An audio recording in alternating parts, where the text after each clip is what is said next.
નમસ્કાર, સ્વાગત છે આપનું. આપ જોઈ રહ્યા છો ન્યૂઝ 18 ગુજરાતી. હું છું આપની સાથે દીપા શર્મા. પહેલા વાત રૂપાલા વર્સિસ ધાનાણીની.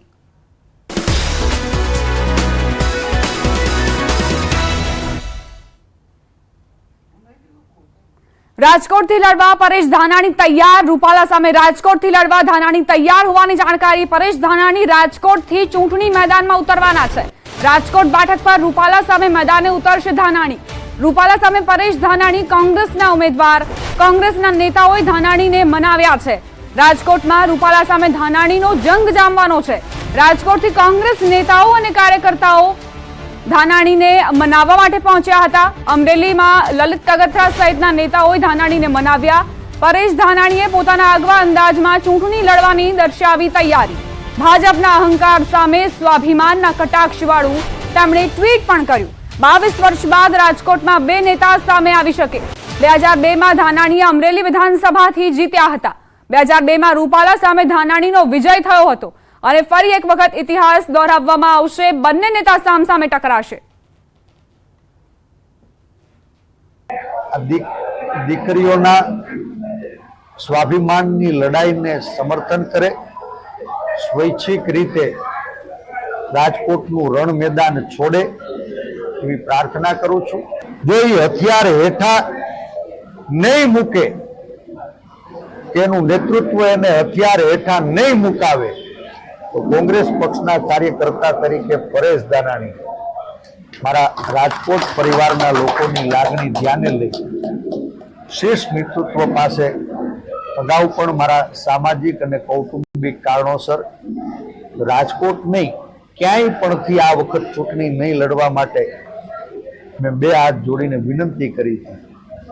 મારું નેતૃત્વ એને ખૂબ પ્રેમ આપ્યો છે, ખૂબ ભરોસો મૂક્યો છે અને આજે પણ એક જવાબદાર વિપક્ષ તરીકે ભારતીય જનતા પાર્ટીનું નેતૃત્વ વહેલી તકે રાજકોટમાં દીકરીઓના સન્માનને ઠેસ પહોંચાડનારા નેતાઓને હથિયાર હેઠા મુકાવવા માટે અપેક્ષિત છે.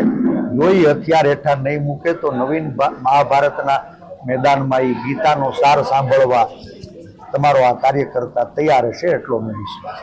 જો રાજકોટમાં ભારતીય જનતા પાર્ટી એનું જે અભિમાન છે કે અમે ઉમેદવાર ન જ બદલાવીએ, કોઈ પણ સમાજ ગમે તેટલો લડે, કોઈ પણ બહેનો માતાઓ ગમે તે રોડ ઉપર આવે તો પણ અમારી વાત નહીં બદલે, એ જો એનું અભિમાન ચાલુ રહેશે તો પરેશભાઈ ધાનાણી રાજકોટમાંથી લડશે ને લડશે.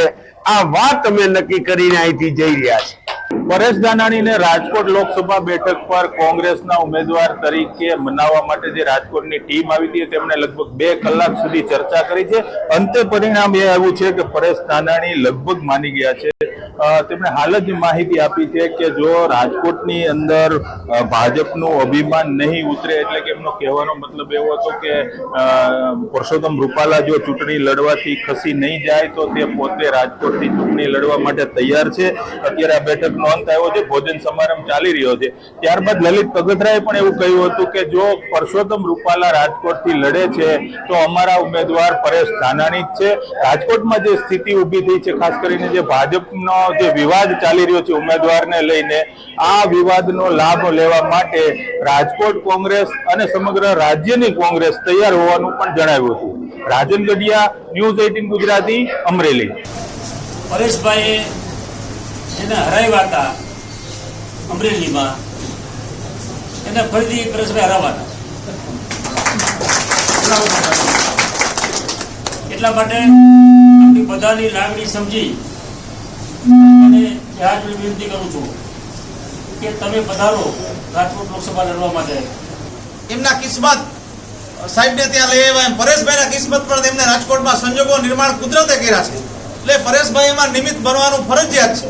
પક્ષની જરૂરિયાત છે, લોકોની જરૂરિયાત છે અને લોકોના જ્યારે જરૂરિયાત હોય ત્યારે એક આગેવાન તરીકે એમને લોકોનો અવાજ સાંભળવો જોઈએ. કોઈ એવા જ સારા છોકરિયા ભાઈની ક્ષત્રિય સમાજની બહેનોને જરૂર છે અને એનો ઘમંડ ચકનાચૂર કરવા માટે આવા જ એક નિષ્ઠાવાન કોંગ્રેસ આગેવાનની જરૂર છે. તો અમે સમગ્ર આપે કીધું હતું કે હું ચૌતલિયો છું, તો હવે ચૌતલિયા ભાઈની બધા રાહ જોઈ રહ્યા છે રાજકોટમાં. જે માણસો કોઈ દી કહેતા નહોતા આપણને તમે તમારી સાથે છીએ, તમે આમ કરો, તમે આમ કરો, 5 જણા એમાંય કહી જતા આવ્યું તો હું પડ્યા એ વાતાવરણ બદલાયું.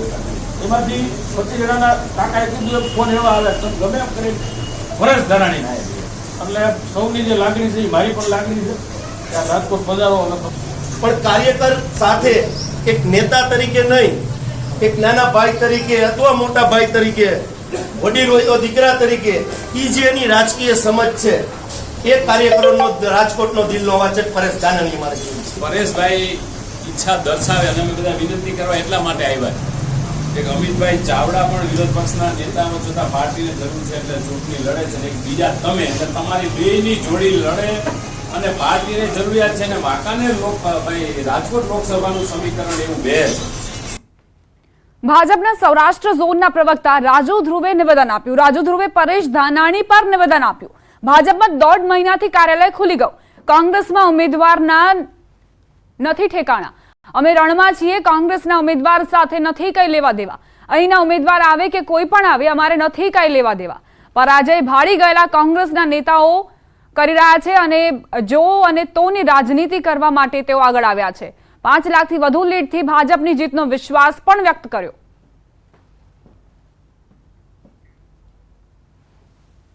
દોઢ મહિના પહેલા અમારું ભારતીય જનતા પક્ષનું લોકસભાનું ચૂંટણી મધ્યસ્થ કાર્યાલય ખુલી ગયું. ગુજરાતમાં 26 બેઠકોના કાર્યાલય ખુલી ગયા. જ્યારે કોંગ્રેસના જે ઉમેદવાર નિશ્ચિત કરવાનો બાકી છે, અમે તો તૈયાર છીએ. આ લોકશાહીના ચૂંટણીના રણ મેદાનમાં કોંગ્રેસ કોઈ પણ વ્યક્તિ નથી આવે, પરાજય એમનો નિશ્ચિત છે. એમનું રાષ્ટ્રીય નેતૃત્વ પણ આવે. કહી શકીએ કે અનેકવાર દર્શને આવતા હોય છે, ભલે ચૂંટણી લડવા પણ આવે, પરાજય એમનો ડંકાની ચોટ ઉપર નિશ્ચિત છે. પરેશ ધાનાણીએ રાજકોટથી ચૂંટણી લડવાની તૈયારી દર્શાવી છે. ત્યારે ભાજપના અગ્રણી ધનસુખ ભંડેરીએ આ મામલે નિવેદન આપ્યું. ધનસુખ ભંડેરીએ કહ્યું કે કોંગ્રેસના ઉમેદવાર કોણ છે તેનાથી અમને મતલબ નથી. અમે રણ મેદાનમાં છીએ. કોંગ્રેસના ઉમેદવાર સાથે કઈ લેવા દેવા ન હોવાનું નિવેદન આપ્યું. સાથે જ રાજકોટ બેઠક પર 5 લાખથી વધુ લીડથી જીતનો દાવો કર્યો. કહ્યું પ્રત્યેક બૂથ પર ભાજપની જીતનું અમારું લક્ષ્ય છે.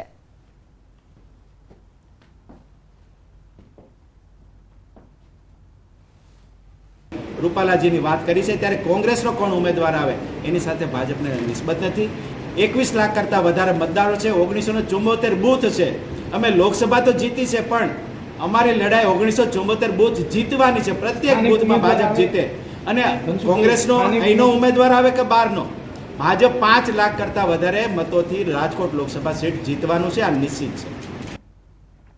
ખેડા અને પંચમહાલના ભાજપના લોકસભાના ઉમેદવારે યાત્રાધામ ડાકોરમાં દર્શન કર્યા. ખેડાના ઉમેદવાર દેવુસિંહ ચૌહાણ અને પંચમહાલના ઉમેદવાર રાજપાલસિંહે રણછોડરાયના ચરણોમાં શીશ ઝુકાવી ભવ્ય જીત માટે પ્રાર્થના કરી. ડાકોરમાં ભાજપના બંને ઉમેદવારોનું ઢોલ નગારા સાથે સ્વાગત કરાયું. બંને ઉમેદવારો તરફથી મંદિર પર ધજા પણ ચડાવાઈ.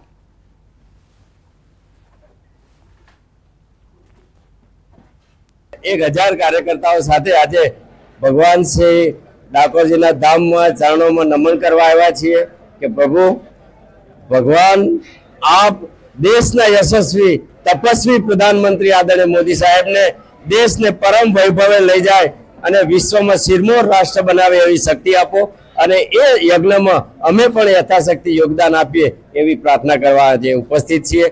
મોદી સાહેબના યશસ્વી જે આપણા પ્રધાનમંત્રી છે એમના અમે સહભાગી થવા જઈ રહ્યા છીએ ત્યારે અમારા ભારતીય જનતા પાર્ટીનો તમામ પરિવાર અને મોદી સાહેબના પરિવાર સાથે દર્શન કરી અને ભવ્યથી ભવ્ય લીડ સાથે વિજય બનીએ એ માટેની પ્રાર્થના કરી છે. પોરબંદર બેઠક પર કોંગ્રેસ ઉમેદવાર લલિત વસોયા 16 એપ્રિલે ઉમેદવારી પત્ર ભરશે. ધોરાજી ઉપલેટા વિસ્તારના કોંગ્રેસ આગેવાનોની ઉપસ્થિતિમાં લલિત વસોયા પોતાની ઉમેદવારી નોંધાવશે. પોરબંદર કલેક્ટર કચેરી પહોંચી વસોયા ઉમેદવારી ફોર્મ ભરશે. પોરબંદર બેઠક પર ભાજપના મનસુખ માંડવિયા અને કોંગ્રેસના લલિત વસોયા વચ્ચે સીધો ચૂંટણી જંગ જામવાનો છે. તો લલિત વસોયા ઉમેદવારી કરશે પોરબંદર બેઠક પરથી, એટલે મનસુખ માંડવિયાની સામે લલિત વસોયા. આ બંને દિગ્ગજ નેતાઓનો ચૂંટણી જંગમાં દિલચસ્પ જંગ જામવાનો છે, જેના ઉપર સૌની નજર રહેશે. પોરબંદર બેઠક જેના ઉપર લલિત વસોયાને ટિકિટ આપી છે કોંગ્રેસે અને તેઓ ઉમેદવારી નોંધાવશે અને સાથે જ તમામ કાર્યકર્તાઓની હાજરીમાં તેઓ ઉમેદવારી કરવાના છે તેવી જાણકારી પણ પ્રાપ્ત થઈ છે.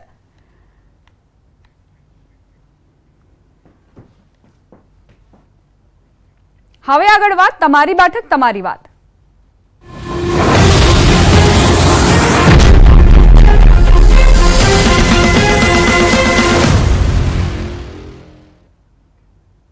લોકસભા ચૂંટણીના મતદાનને ગુજરાતમાં 1 મહિનાની વાર છે ત્યારે પંચમહાલ પર ચૂંટણીના રંગ જામી ગયા છે. લોકસભાની ચૂંટણીને લઈને પંચમહાલ બેઠક પર કેવો છે માહોલ અને મતદારોનો શું છે મિજાજ તે ન્યૂઝ 18 ગુજરાતીની ટીમે જાણ્યું. આ બેઠક પર ભાજપનો દબદબો છે ત્યારે ગોધરાનો કેટલો થયો વિકાસ, જનતાનો શું છે મિજાજ તે જાણવા ન્યૂઝ 18 ગુજરાતીની ટીમ ગ્રાઉન્ડ ઝીરો પર ઉતરી હતી.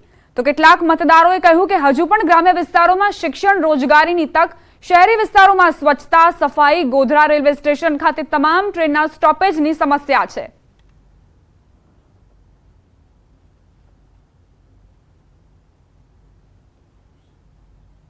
લોકસભાની ચૂંટણી જાહેર થઈ ચૂકી છે. સાથે સાથે જ પંચમહાલ લોકસભાના જે બંને ઉમેદવારો છે તેઓની પણ જાહેરાત થઈ ચૂકી છે. ત્યારે આ હાલ આપણે પંચમહાલ જિલ્લાના ગોધરાના જે મતદારો છે તેઓનો મિજાજ જાણવાનો પ્રયત્ન કરીશું. આપણી સાથે ગોધરાના મહિલા મતદારો છે, યુવા મતદારો છે, સિનિયર સિટીઝન્સ છે, તમામ પાસેથી તેઓનો વ્યૂ જાણવાનો પ્રયત્ન કરીશું. મતદારો શું ઈચ્છી રહ્યા છે, મતદારોની શું અપેક્ષા છે, મતદારો કેટલા સંતુષ્ટ છે, પુનરાવર્તન ઈચ્છી રહ્યા છે, પરિવર્તન ઈચ્છી રહ્યા છે. આપણે મહિલા મતદાર છે તેઓ પાસેથી જાણવાનો પ્રયત્ન કરીશું. આપ એક મહિલા મતદાર છો, આપ કોને મત આપશો? જે વર્તમાન સરકાર છે તેનાથી કેટલા ખુશ છો? અમે ભાજપમાં જ વોટ આપીશું અને હું સિનિયર સિટીઝન જ છું, રિટાયર્ડ છું પીએસસીમાં. અને અત્યારે એમ કે અહીં બામરોલી રોપડા થોડી ગંદકી છે તો સ્વચ્છતામાં અમારા શુભમ ટુર્નામેન્ટમાં ખાડા ટેકરાઈ બહુ છે, પાણી બી ચોમાસામાં બહુ ભરાય છે અને એ સ્વચ્છતા માટે ખાસ ભાર મૂકીએ. ચોક્કસથી અન્ય મહિલા મતદાર છે, આપ કેટલા સંતુષ્ટ છો સરકારના વિકાસથી અને શું ઈચ્છી રહ્યા છો? સરકારના વિકાસથી સંતુષ્ટ છે, પણ અમે લોકોને ગોધરામાં ચોખ્ખાઈનો સ્વચ્છતાનો પ્રશ્ન છે કે સ્વચ્છતા જોઈએ. ખાસ તો અમારા શુભમ ટુર્નામેન્ટમાં બામરોલી રોડમાં ખૂબ જ ખાડા ટેકરા છે અને ગંદકી ખૂબ જ છે, બહુ એટલે બહુ પુષ્કળ ગંદકી, એટલે એ બધું દૂર થાય. ભ્રષ્ટાચાર તો બહુ સારી રીતે દેશમાં કંટ્રોલમાં કરવાની કોશિશ કરી છે, કર્યો છે બી કરો ભ્રષ્ટાચાર નાબૂદ, પણ હવે 370 અમે અપાઈ દઈશું. આ દેશની સુરક્ષા જે પાર્ટી આપે એને મત આપવાનો મારો પ્રયાસ છે. દેશનો 370ની કલમ હટાવી આ દેશને સીએ કાયદો લાગુ પડ્યો અને સનાતન ધર્મનો જે હિત ઈચ્છે છે તેવી પાર્ટીને અમે મત આપવાનો મારો પ્રયત્ન છે. ચોક્કસથી દેશના હિતની જે પાર્ટી છે તેને મત આપવાનો પ્રયત્ન કરશે એવું કહી રહ્યા છે. આપ શું કહેશો, કોને પસંદ કરશો અને શું કહેશો? અમે એ પસંદ કરીશું કે અત્યારે બેરોજગારી એટલો બધો મહાન પ્રશ્ન છે કે લોકોને સ્થાનિક રોજગારી મળે અને બીજું છે ને તો બેરોજગારી એ દૂર થાય અને મોંઘવારી પણ ઓછી થાય એવા ઉમેદવારને અમે મતદાન આપીશું. ચોક્કસથી બેરોજગારી દૂર થાય એવા પ્રયાસો કરશે. આપ એક રિટાયર્ડ છો, શું કહેશો? અમે એટલું જ ઈચ્છું કે જે હિન્દુત્વને ધારી કરે છે એમને જ મત આપીશું અને અહીં વિકાસ ગોધરાની અંદર વધુ પ્રમાણમાં થાય એવું ઈચ્છી રહ્યા છે. વિકાસ તો થયો જ છે, વિકાસ નથી થયો એવું નથી.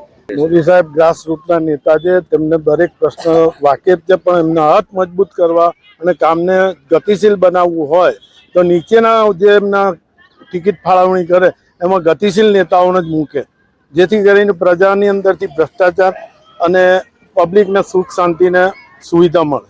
એટલે અત્યાર સુધીમાં જે કોંગ્રેસની સરકારોએ હિન્દુઓને, સનાતન ધર્મને નષ્ટ કરવા માટે અત્યારના સંજોગોમાં પણ રાહુલજી કેવું બોલે છે એ આપણે જોયેલું છે. એટલે મોદી સરકારના હાથ મજબૂત કરવા માટે, મોદી સરકારના દરેક કોઈ પણ માણસ ઊભો રહે અમે એમને વોટ આપવા માનીએ છીએ. અને મોદી સાહેબે સનાતન ધર્મનો બહુ વિકાસ કર્યો છે, ઇન્ડિયાનો બહુ વિકાસ કર્યો છે, લશ્કરમાં સારી એવી સુવિધાઓ આપેલી છે, ઓલ ઓવર વર્લ્ડની અંદર પણ એનું ઇન્ડિયાનું માન વધારેલું છે. એટલે અમે તો ઓનલી ફોર મોદી સરકાર. મારી એવી અપેક્ષા છે કે જે નવા સંસદ સભ્ય ચૂંટાય એટલીસ્ટ ગોધરા ખાતે પોતાનું એક કાર્યાલય ખોલે, કારણ કે પંચમહાલનું વડું મથક ગોધરા છે. અગાઉના સંસદ સભ્યએ કાર્યાલય ખોલ્યું હતું, પણ આ સંસદ સભ્ય એવું કાર્યાલય ખોલે કે ધમધમતું રહે, ત્યાં પ્રજાના પ્રશ્નો હોય ત્યાં એ લોકો પોતાના પ્રશ્નોનું લેખિત રજૂઆત કરે, એ લેખિત રજૂઆતના આધારે સંસદ સભ્યએ શું કામગીરી કરી એની જે રજૂઆત કરનારને જાણ થાય, જેથી પ્રજાને લાગે કે અમારા કાર્યનો કંઈ નિકાલ થઈ રહ્યો છે અથવા તો રજૂઆત થઈ રહી છે. આપણે પંચમહાલ જિલ્લાની અંદર આમ તો જોવા જાય તો વિકાસ થયો જ નથી અને જે થયો છે ફક્ત ગોધરા પ્રોપરની અંદર જ છે, બાકી બીજે કોઈ જગ્યાએ વિકાસ જેવો દેખાતું નથી. બીજેપીના રાજમાં બહુ બધું વિકાસ થયું છે, તો અમે આવું જ ઈચ્છીએ છીએ કે આગળ પણ આવો વિકાસ થાય. કોંગ્રેસના રાજમાં તો અમે હતા નહીં, પણ જે એમની વાતો સાંભળેલી છે એના કરતાં બીજેપીની વાતો સારી છે. કેટલો ઉત્સાહ છે પ્રથમવાર મતદાન કરવાનો? બહુ વધારે છે ઉત્સાહ, બહુ છે. ચોક્કસથી આ હતા ગોધરાના મતદારો, પંચમહાલ લોકસભા સમાવિષ્ટ ગોધરા વિધાનસભાના મતદારો હતા અને તેઓ જણાવી રહ્યા છે કે ક્યાંક વિકાસ થયો છે તો ક્યાંક વિકાસ નથી થયો. પોતે ભાજપને જ વરેલા છે અને ભાજપને જ વરેલા રહેશે, પરંતુ જે વર્તમાન સાંસદ છે તેઓએ કઈ કામગીરી કરી નથી, જેથી આવનાર જે સાંસદ છે તેઓ પ્રજાલક્ષી જે વિકાસના કામો છે તે કરે. ખાસ કરીને ગોધરામાં સ્વચ્છતાની બાબત હોય, જિલ્લામાં જીઆઈડીસીના વિકાસની વાત હોય, ગોધરા રેલવે સ્ટેશન ખાતે ટ્રેનોના સ્ટોપેજની વાત હોય, સાથે સાથે જે સરકારી કર્મચારીઓ છે તેઓના પ્રશ્નોની વાત હોય, તમામ જે પ્રશ્નો છે તેને વાચા આપવામાં આવે એવી અપેક્ષા વ્યક્ત કરી રહ્યા છે. સાથે સાથે તેઓ પરિવર્તન નહીં પણ પુનરાવર્તન જ ઈચ્છી રહ્યા હોવાનું જણાવી રહ્યા છે. રાજેશ જોશી, ન્યૂઝ 18 ગુજરાતી, ગોધરા, પંચમહાલ. બુલેટિનમાં રોકાઈશું એક નાનકડા વિરામ માટે. વિરામ પહેલા નજર ટોપ 3 ન્યૂઝ પર. કરણી સેના અધ્યક્ષ રાજ શેખાવતની અટકાયત, કમલમ ઘેરવાનું કર્યું હતું આહવાન. ચૈત્રી નવરાત્રીના પ્રારંભે શેર બજારમાં તોફાની તેજી, સેન્સેક્સ પહેલીવાર 75,000ની સપાટીને પાર, 400 લાખ કરોડ થઈ રોકાણકારોની સંપત્તિ. ગુજરાતમાં 4 દિવસ બાદ વાતાવરણમાં આવશે પલટો, 12-13 એપ્રિલે વરસાદની આગાહી.